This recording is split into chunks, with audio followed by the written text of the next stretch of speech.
Bismillahirrahmanirrahim. Assalamualaikum warahmatullahi wabarakatuh. Surah Al-Lail adalah salah satu surah yang terdapat di dalam Al-Quran, yang menempati urutan ke-92 di dalam susunan Mushaf Al-Quran.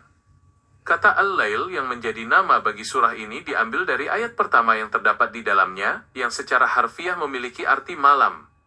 Penamaan surah dengan suatu objek atau kata kunci di awal ayat merupakan ciri khas yang sering dijumpai pada surah-surah Makkiyah lainnya, di mana sumpah demi fenomena alam sering digunakan untuk menarik perhatian akal manusia agar merenungkan kebesaran Sang Pencipta.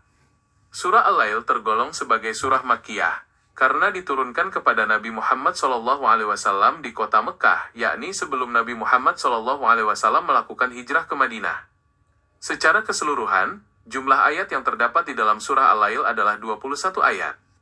Masa turunnya surah ini berada pada fase awal hingga pertengahan kenabian di Mekkah, di mana tekanan kaum musyrikin Quraisy terhadap Nabi Muhammad SAW dan para pengikutnya sedang berada dalam masa-masa ujian yang berat, sehingga surah ini membawa pesan penghibur sekaligus penegasan prinsip moral Islam. Pokok isi utama dari surah Al-Lail adalah menjelaskan tentang perbedaan amal perbuatan manusia serta balasan yang akan diterima kelak di akhirat berdasarkan pilihan jalan hidup yang mereka ambil. Allah Subhanahu wa Ta'ala membagi manusia ke dalam dua golongan utama yang memiliki kecenderungan amal yang saling bertolak belakang. Golongan pertama adalah orang yang dermawan, bertakwa, dan membenarkan adanya kebaikan, yang kelak akan dimudahkan oleh Allah Subhanahu wa Ta'ala menuju jalan kebahagiaan dan kemudahan. Sedangkan golongan kedua adalah orang yang bakhil, merasa dirinya cukup, serta mendustakan kebaikan, yang kelak akan diseret dan dimudahkan menuju jalan kesengsaraan dan neraka. Aspek-aspek penting yang terkandung di dalam surah Al-Lail mencakup penegasan mengenai kekuasaan Allah Subhanahu wa Ta'ala dalam mengatur berbagai fenomena alam yang berpasangan-pasangan, seperti malam dan siang, serta penciptaan laki-laki dan perempuan.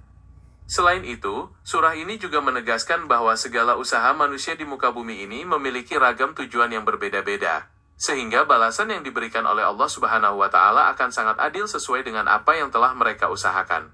Di bagian akhir surah, Allah Subhanahu wa Ta'ala memberikan peringatan yang tegas mengenai ancaman api neraka yang menyala-nyala, yang tidak akan dimasuki kecuali oleh orang-orang yang paling celaka, yaitu mereka yang mendustakan kebenaran dan berpaling dari petunjuk yang dibawa oleh Nabi Muhammad SAW.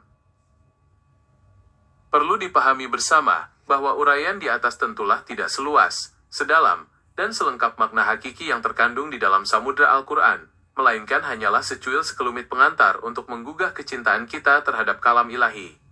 Semoga setitik mutiara hikmah yang telah kita selami dari surah Al-Lail ini, mampu melembutkan relung hati, memperteguh keimanan, serta menjadi lentera yang menerangi langkah kita dalam menggapai ridha Allah Subhanahu wa Ta'ala. Saya ucapkan terima kasih yang sebesar-besarnya atas perhatiannya. Semoga saudara beruntung dan memperoleh pahala jariah yang terus mengalir dengan menyebarkan ilmu yang ada pada uraian ini dan materi-materi lainnya. Semoga Allah Subhanahu wa Ta'ala selalu melindungi kita semua dalam kebaikan. Wabillahi taufiq wal hidayah. Wassalamualaikum warahmatullahi wabarakatuh.